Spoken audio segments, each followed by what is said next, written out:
Hello मैत्रिणींनो, आता आपण आज बनवणार आहोत वांग्याची भाजी. त्यासाठी मिरच्या, लसूण, कोथिंबीर आणि वांगे चिरून घेतले.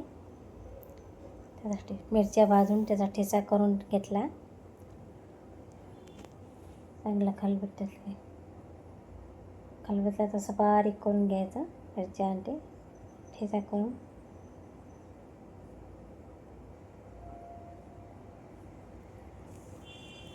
मस्त बारीक ठेचा झाला की आपल्या खायलाही चांगलं लागते. ते भाजी एकदम स्वादिष्ट कोटून केलेली भाजी.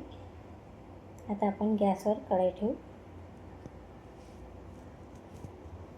गॅसवर कढई ठेवली. त्यात आपण 3 चमचे तेल टाकणार आहोत. वांग्याच्या भाजीसाठी जरा थोडं जास्तच तेल लागते, तेव्हा ते चांगले लागते. तेल तापले की आपण त्यात हा वाटलेला कुटलेला ठेचा आपण त्यात टाकून द्यायचा.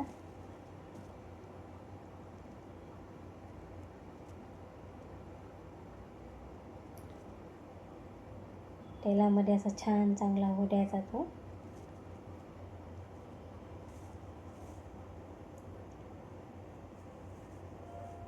झालं की त्यात आपण जिरे, मोहरी असे एकजीव करून घ्यायचं.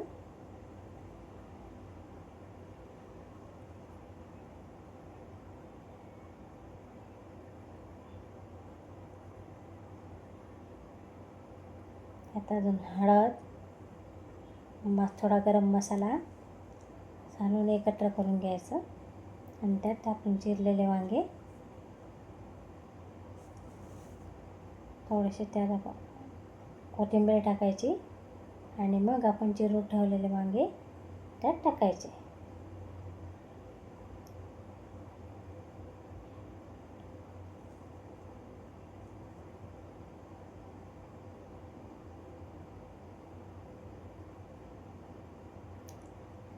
वांगे टाकायचे आपण आता थोडेसेच टाकायला होतं आणि ते असे हलवून घ्यायचे एकत्र करून. नंतर मग ते खाली लागण्याची भीती असते. आता उरलेले वांगे पण आपण त्यात टाकून देऊ.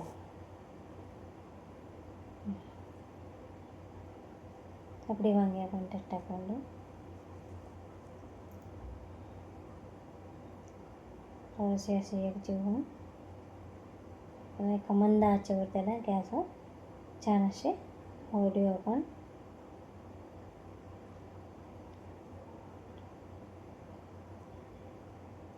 त्याच्यावर आता आपण झाकण ठेवून त्याला 5 मिनिटासाठी अशाच वाफेत फुटायचे. आता 2 मिनिटांनी झाकण काढून उठून पाहू आपण. असे वांगे अर्धवट शिजत आले आपले. अजून एकदा 5 मिनिटं आपण राहू देऊ त्याला. आता त्याच्यात थोडंसं आपण चवीनुसार मीठ टाकायचं.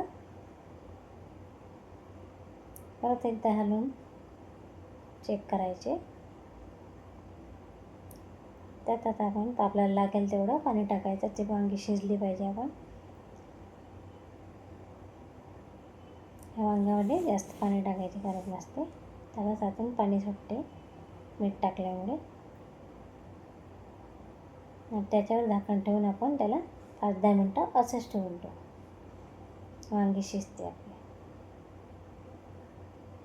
आता आपण थोड्या वेळाला लगेच 5 मिनिटानंतर आपले वांगे अर्धवट शिजत आले.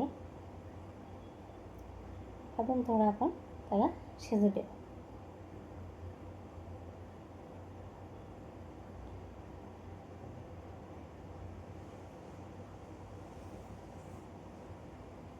पहा किती छान भाजी झाली आपली.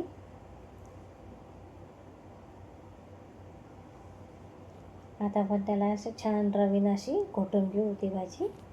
म्हणजे खाण्यासाठी एकदम आपली भाजी तयार आहे. आता पहा किती टेस्ट सुंदर दिसते ही भाजी. एकदा नक्की करून पहा तुम्ही. एकदम मस्त लागते हिरवी वांग्याची भाजी. लाल तर आपण नेहमीच खातो. हिरवी वांगी एकदा खाऊन पहा आणि मला कमेंट करून नक्की सांगा ती भाजी कशी झाली. तुम्हाला हा व्हिडिओ आवडल्यास लाईक करा, शेअर करा, सबस्क्राईब करा.